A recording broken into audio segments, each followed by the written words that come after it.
Makanya saya tuh menggagas kalau saya sendiri ya muda, mandiri, kreatif gitu. Jadi gimana kita anak muda itu menjadi mandiri semenjak muda. Itu yang akan diperjuangkan di Dapil.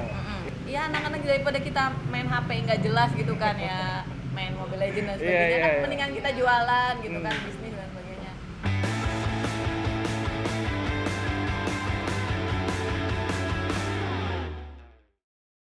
Hari ini kita ketemu lagi sama caleg muda yang benar-benar masih muda banget dan dia nekat buat jadi calon anggota DPR di wilayah Kabupaten Bogor. Kita hari ini bertemu dengan Mbak Atika. Assalamualaikum Mbak Atika. Waalaikumsalam. Bisa dikenalin dong namanya Atika siapa? Ya, perkenalkan nama saya Atika Solihat.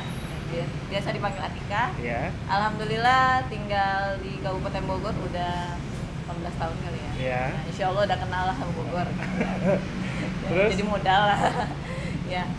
Apa lagi ya? Sekarang masuk di DP calegnya Dapil apa? Jabar. Dapil 5 Jawa Barat. Dapil 5 Jawa Barat.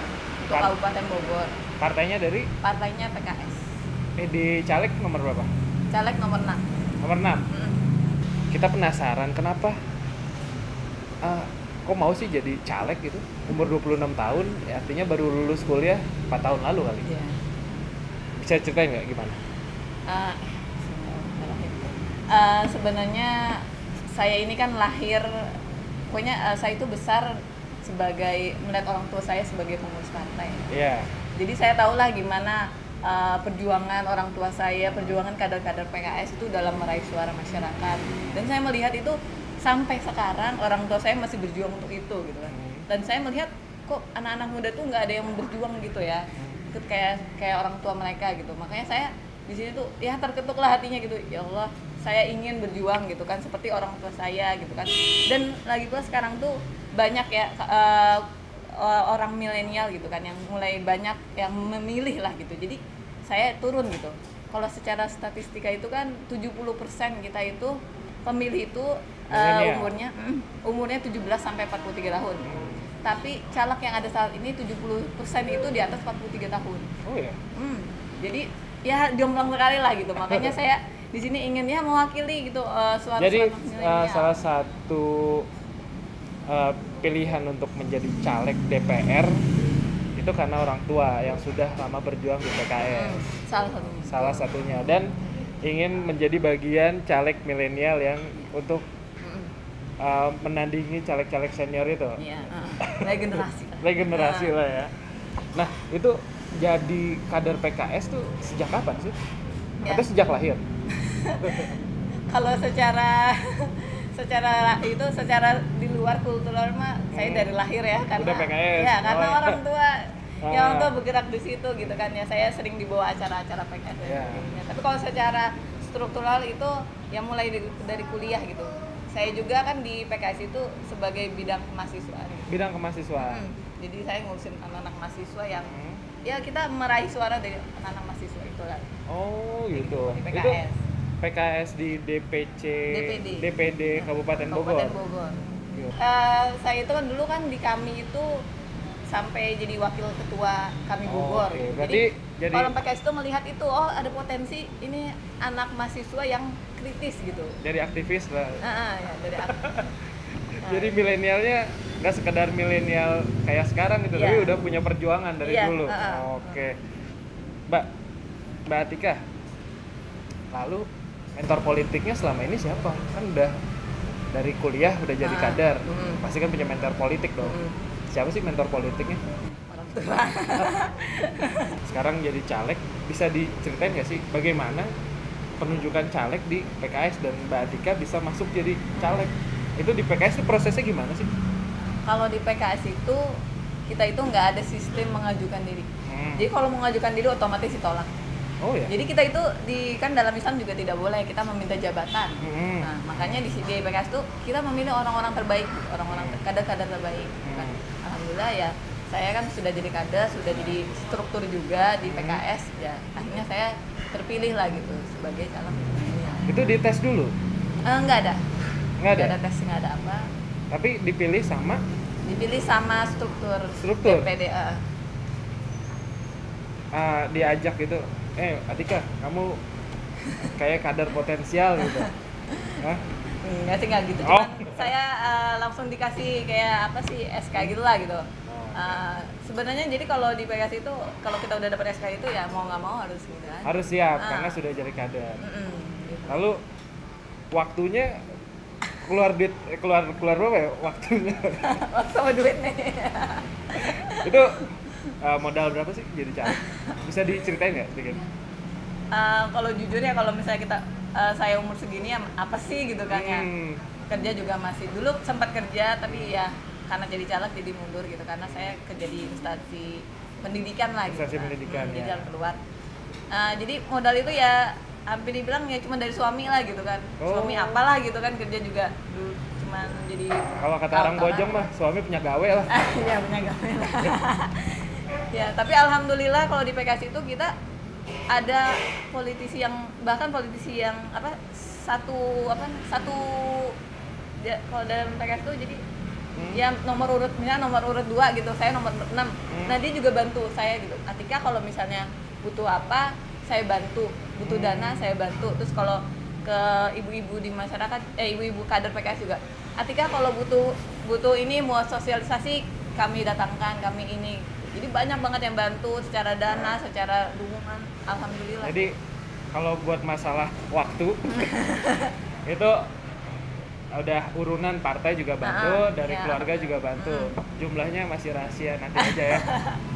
Ya, yang jelas kita itu karena milenial jadi kita se-efisien mungkin. Oh ya, memanfaatkan punya website juga ya? Punya website dan punya FB Ads itu lumayan itu dia cuma sedikit keluarnya tapi jangkauannya luas. Oh FB Ads itu? Kayak kita pakai FB Ads gitu kan, si Instagram juga Ads gitu kan. Jadi yang penting konten kita menarik gitu. Kalau kita lihat sekarang kan banyak caleg tuh yang kayak ngeluarin kaos, ngeluarin apa pokoknya banyak. APK-nya banyak lah. APK-nya banyak, mahal dan sebagainya. Tapi kurang dapat lah gitu kan. Tapi kita ya milenial lah gitu, kita memanfaatkan teknologi gitu. Dan itu lebih murah. Lalu nih tadi soal masalah konten, artinya Mbak Atika punya misi dan visi yang dibawa. Nah, Mbak Atika sendiri apa yang ingin diperjuangin untuk di DPR nanti buat di Senayan nih? Ya, kalau saya kan karena backgroundnya ekonomi Islam ya. Kayak saya itu kampusnya kan pelopor ya, kampus pertama ekonomi Islam gitu kan. Jadi saya pengen masuk ke dalam DPR itu membawa ekonomi Islam itu sendiri gitu kan. Dan saya pengen masuk ke komisi yang membahas tentang keuangan. Nanti komisi 11? Komisi 11. Mengenai perekonomian lah, kita pengen tahu sudut pandang perekonomian Indonesia saat ini menurut Mbak Atika. Keadaan Indonesia sekarang nih, dalam sudut pandang ekonomi yang Mbak Atika tahu tuh kayak gimana sih kondisinya? Bisa digambarin ya? Kalau secara kecil aja ya, secara maksudnya makro, dari rumah aja gitu kan, kayak biaya listrik naik gitu, bahan-bahan. Karena saya tuh sebagai walaupun milenial kan udah jadi ibu ya, udah punya anak lah gitu kan. Ya berasa lah kalau harga-harga ya bumbu dapur naik dan sebagainya. Itu beberapa kali saya turun ke dapur tuh emang ibu-ibu tuh langsung, Mbak, listrik naik Mbak gitu kan. Ini bahan-bahan pokok naik Mbak gitu, tolong diperjuangkan gitu. Jadi ya itu maksudnya secara yang ke rakyat kecil aja seperti itu gitu. Yang belakangan menarik itu soal redenominasi. Nah itu kan yang nanti di komisi 11 juga kan. Nah itu penting nggak sih menurut Mbak Atika sebagai orang yang tahu di ekonomi dan kuliahnya di sana, sekolahnya di sana dan melihat redenominasi ini penting banget nggak sih buat keuangan Indonesia ini? Jadi cuma dari 1.000 jadi Rp1 gitu kan? Sebenarnya mah ya nggak terlalu signifikan ya, karena itu cuma pengurangan itu aja kan, jumlah aja, jumlah nolnya aja gitu kan, secara itu makanya menurut saya mah. Tapi kalau harga dolar masih 14.000 mah sama aja mahal gitu. Ya itu. Ya intinya kita apalagi kita tuh banyak impor ya, jadi aduh itu pengaruh banget harga dolar itu.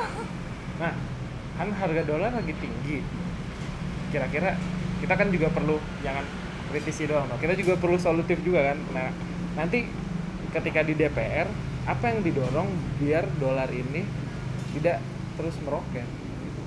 Ada nggak sih? Kalau di secara ekonomi Islam gimana penerapannya? Kira-kira ada nggak tuh? Kalau dolar mungkin saya belum research jauh juga ya. Ya mungkin bisa dengan apa namanya, kita mengurangi impor itu kan. Sebenarnya kan mungkin nggak terlalu mempengaruhi nilai dolar, tapi setidaknya uang yang keluar itu kan tidak terlalu banyak gitu kan ya. Karena kita tuh sebenarnya kita kan negara yang kaya gitu kan, nggak perlulah pakai impor gitu. Dengan nilai impor itu kan kita pasti keluar pakai dolar gitu kan, pakai dolar. Jadi ya itu bisa mengurangi. Jadi mengurangi impor kalau menurut Mbak Atika. Lalu kita bahas soal dapilnya nih, menarik karena kita udah ngomong terlalu luas. Nah, penasaran dengan, kan Mbak Atika sudah berapa bulan kampanye? 4 bulan ya? Ya dari September, Oktober, November, Desember ya, sekitar 4 bulan. Nah, apa sih yang ditemuin selama di dapil yang paling melekat? Apakah masalah kesehatan, pendidikan? Kalau misalnya saya melihatnya pengangguran itu. Karena kalau misalnya dilihat itu Kabupaten Bogor itu kayak apa sih, daerah perkampungan itu banyak. Nah, makanya jadi banyak orang, anak-anak yang berpikir tuh ya udah lulus SMA, lulus SMK kerja gitu kan. Nah, tapi kalau kita lihat secara data itu 230 di Kabupaten Bogor ya 230 ribuan itu pengangguran. Nah, lowongan kerja yang ada itu sekitar 2.500. Jadi kan jauh sekali. Jumlah penduduk Kabupaten Bogor berapa? Berapa ya? Berapa juta lah? Berapa juta ya? Lalu pengangguran ada berapa tadi? 230 ribu. 230 ribuan, dan lowongan kerja hanya 2.500. Pantesan Jakarta macet. Ya memang banyak yang berpikir gitu kan, berpikir kerja di Jakarta dan sebagainya gitu. Makanya saya tuh menggagas kalau saya sendiri ya muda, mandiri, kreatif gitu. Jadi gimana kita anak muda itu menjadi mandiri semenjak muda. Itu yang akan diperjuangkan di dapil. Itu yang menurut Mbak Tika isu yang paling kena banget buat calon pemilih. Ya, calon pemilih dan milenial. Karena saya sebenarnya lebih fokusnya ke milenial gitu. Karena dimasukkannya lebih fokusnya untuk ke milenial. Saya ingin menyapa anak-anak daripada kita main HP nggak jelas gitu kan ya, main Mobile Legends dan sebagainya, kan mendingan kita jualan gitu kan, bisnis dan sebagainya. Lalu selain pengangguran, kalau masalah pendidikan gimana di Kabupaten Bogor? Ya kalau pendidikan juga, ya itu pendidikan tuh sebenarnya masalah semua dapil ya. Tapi kalau alhamdulillah kalau di Jawa Barat sendiri kan memang sudah digratiskan ya, pendidikan sampai SMP ya. Ya itu sudah, ya insya Allah sudah bagus lah. Cuman memang pendidikan itu masih jadi PR banyak yang. Kalau di Kabupaten Bogor apa PR-nya yang paling besar? Sebenarnya kan walaupun sudah gratis, kadang jarak antara sekolah itu terlalu jauh. Kalau saya dulu kan dulu di kami itu pernah ke dinas pendidikan dan bilang kita tuh banyak anak-anak yang putus sekolah. Kenapa? Padahal sekolah itu udah gratis, tapi karena jarak terlalu jauh akhirnya ongkos dan sebagainya, atau mungkin bayar LKS kan juga bayar dan sebagainya. Itulah yang bikin banyak yang putus sekolah gitu. Itu pendidikan makanya. Berarti masalah mewujudkan keadilan dalam pendidikannya itu yang belum. Jadi belum setiap satu titik itu belum ada, misalnya sekolah yang dekat harus ada itunya. Minimal jaraknya. Jarak dalam satu titik itu biar gampang untuk bersekolah anak-anak. Karena sekolah itu gratis tapi yang mahal ongkosnya gitu. Iya, kadang mahal ongkosnya, mahal bukunya gitu kan. Yang tidak tercover gitu kan oleh pemerintah. Sekolah mah nggak bayar, tapi buku suruh beli pula sama gurunya. Biasanya gitu dulu. Iya, LKS bayar itu. Itu jadi perintilannya lah.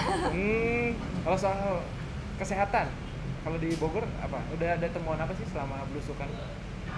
Kalau paling terkait BPJS ya itu. Itu banyak banget. Karena banyak kayak misalnya di rumah sakit ini di Bogor aja tuh ada Marzuki Mahdi yang berhenti itu BPJS, terus apa? Di sini juga pokoknya beberapa ada yang berhenti BPJS-nya itu di kabupaten ini sendiri gitu, karena ya itu biayanya nunggak gitu kan. Dokternya itu kali demo. Jadi BPJS-nya itu nggak bayar gitu, nggak bayar tagihannya. Jadi ya karena bilang BPJS kan defisit ya kan, BPJS kesehatan. Tahu nggak defisit? Jelasin dulu, siapa tahu milenial kan kebanyakan main game nggak tahu defisit. Defisit apa tuh Mbak? Ya, jadi kebanyakan pengeluaran gitu, banyak yang berobat tapi yang dibayarnya tuh nggak ada. Gitu. Kekurangan mulu gitu ya. Kekurangan mulu gitu. Sebenarnya kan masalah kesehatan itu udah luar biasa. Makanya kita tuh sering turun ke dapil beli pelayanan kesehatan. Karena itu yang dibutuhkan sama orang-orang kecil. Sama orang-orang kecil di sini. Jadi kalau udah ada pelayanan kesehatan, berapa satu orang datang berapa. Mbak, ini kan Kabupaten Bogor itu sempat heboh sama kasus korupsi bupatinya kan? Nah, Mbak Atika punya komitmen nggak sih soal korupsi itu? Insya Allah kita di PKS tuh semua punya komitmen untuk tidak korupsi. Karena kita ya meminimalisir semua. Karena kadang-kadang ya ada orang yang nggak tahu kalau itu korupsi.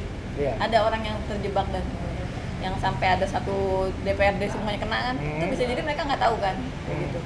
Makanya kita ya berkomitmen kalau ada uang-uang yang ini apa nih, uang apa, kita mendingan pakai uang sendiri dulu aja. Insya Allah gitu. Karena kalau misalnya kita pakai korupsi juga hidup tuh nggak berkah lah, hidup nggak berkah, nggak tenang dan sebagainya gitu. Dan kalau misalnya kita udah punya anak yang kita kasih makan dari uang korupsi itu kan juga, bikin anak kita jadi nakal dan sebagainya, itu bisa. Kayak jadi daging kalau kata orang Bojong iya, ya. betul. Malah jadi ya pokoknya banyak. Berarti kan tadi sempat ngasih contoh soal di anggota DPRD yang di wilayah lain ya, bukan di Bogor ya, yang tertangkap karena bagian dari korupsi dan suap itu. Kira-kira menurut Mbak Atika, apa sih permasalahannya? Apakah sistemnya atau memang niat dari si anggota DPR yang mentalnya masih cuan nih? Ya. Salahnya itu ya seperti mungkin yang pernah disebutkan di TV itu karena biaya kampanye itu besar. Oh iya. Jadi karena biaya kampanye besar, jadi banyak anggota legislatif yang akhirnya ketika terpilih gue harus balik modal. Gitu. Akhirnya mereka korupsi dan Mbak Atika mikir gitu nggak balik modal? Nah makanya kita sebagai anak milenial gitu kan, kita mengeluarkan sedikit mungkin, sedikit mungkin. Jadi kalau misalnya datang ke dapil, maaf bu, saya nggak nawarin uang, nggak ngasih uang dan sebagainya, tapi kita menawarkan setelahnya. Jadi setelah nanti saya terpilih, saya memberikan ini. Karena itu kalau setelah itu ya emang tugas kita kan memberikan kepada rakyat. Ngasih apa sih nanti kalau udah kepilih mau ngasih apa ke rakyat? Ya misalnya kita datang ke posyandu, oh bu ini kurang apa gitu. Ya kita berikan nanti setelah kita terpilih. Semoga juga PKS dalam keadaan sehat nih, karena secara politik lagi panas. lagi gitulah. Nanti cek aja beritanya. Show must go on lah. Apapun yang terjadi kita tetap berjalan. Yeah. Terima kasih Mbak Atika ya. Udah banyak ngobrol-ngobrol, semoga teman-teman paham apa yang diperjuangkan sama Mbak Atika selama ini buat di DPR. Saya itu punya slogan siap 86. Siap 86. Nah, jadi partai saya nomor 8, iya. Nomor urutnya nomor 6. Namanya kalau di Atikah Solihat siap. Atikah Solihat nomor 6 ya. Dari PKS. Jadi kalau saya turun ke dapil, Bu ingat ya Bu, siap 86. Siap 86, menarik nih. Menarik. Ingat lah. Oke, makasih Mbak Atika udah ngobrol-ngobrol. Terima kasih banyak. Ya.